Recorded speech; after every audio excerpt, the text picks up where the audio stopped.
Mark Drakeford, you've had an extremely long career in Welsh politics, most notably as First Minister, but currently as Finance Minister. With your retirement from the Senedd next year, have you allowed yourself to think of your legacy more broadly, be it as the COVID First Minister, or have you taken a longer perspective? I'm really not interested in legacy and don't think of what I do in that way. I was very lucky that my first decade here in the Welsh Government, very often in this room, was spent with Rhodri Morgan as the First Minister, and his message to people who worked to him was always, never look back. There's nothing you can do about today, even on a difficult day. Don't go home and dwell on today because there's nothing you can do about it. Go home and think about what we can do better tomorrow. I'm not as good as him at doing that, but it's the way I would like to be. Not looking back, not interested in legacy, just think about what you can still do and the opportunities you still have. Well, I hope you'll forgive the next question then, asking you to look back to when you were working with Rhodri Morgan, when you were sort of the architect of clear red water, this idea of separation from Welsh Labour to the party in Westminster. Would you say that same ideological distinction that you carried 20 years ago is still relevant today? Well, the basic proposition of it is, I think, still relevant, which is that devolution is about creating a distinctive political culture in Wales, one that meets the preferences of Welsh people, and that the first responsibility of a Welsh government is to put the case for Wales.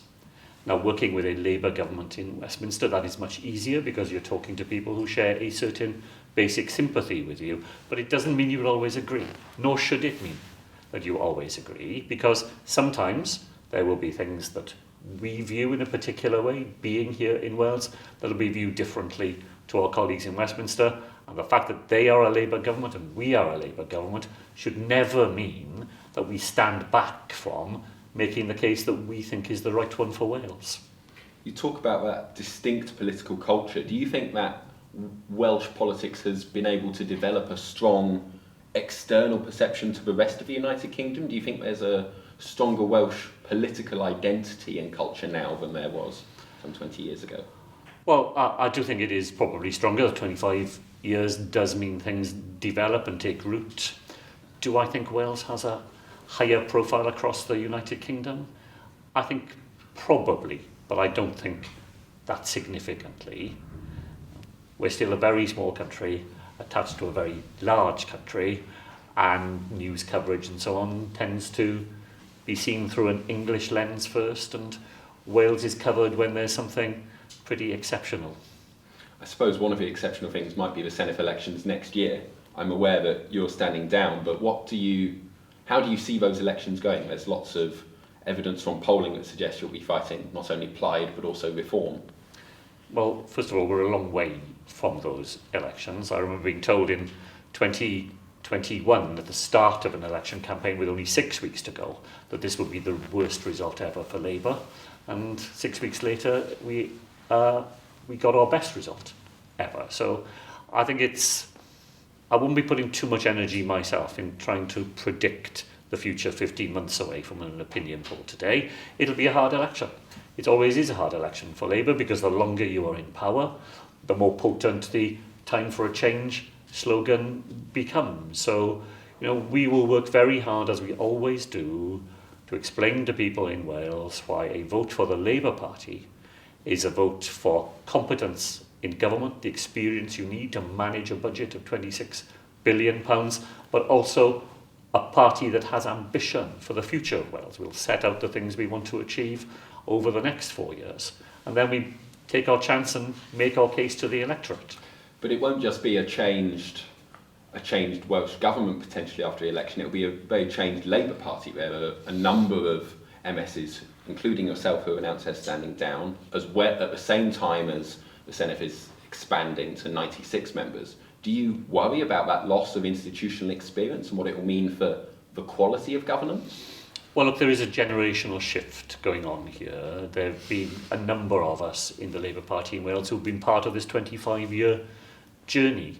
I myself am very cheered up at the prospect of there being people in the Senedd whose view of Wales and Welsh politics will be the next 25 years. And there will be very talented people who will come into the Senedd, no doubt in all parties. And the Senedd will have that refresh that I think it needs. You know, the first 25 years have been about establishing the institution, creating that political culture, demonstrating to people in Wales that we are capable of taking our own destinies into our own hands, given the hesitation about devolution at the outset.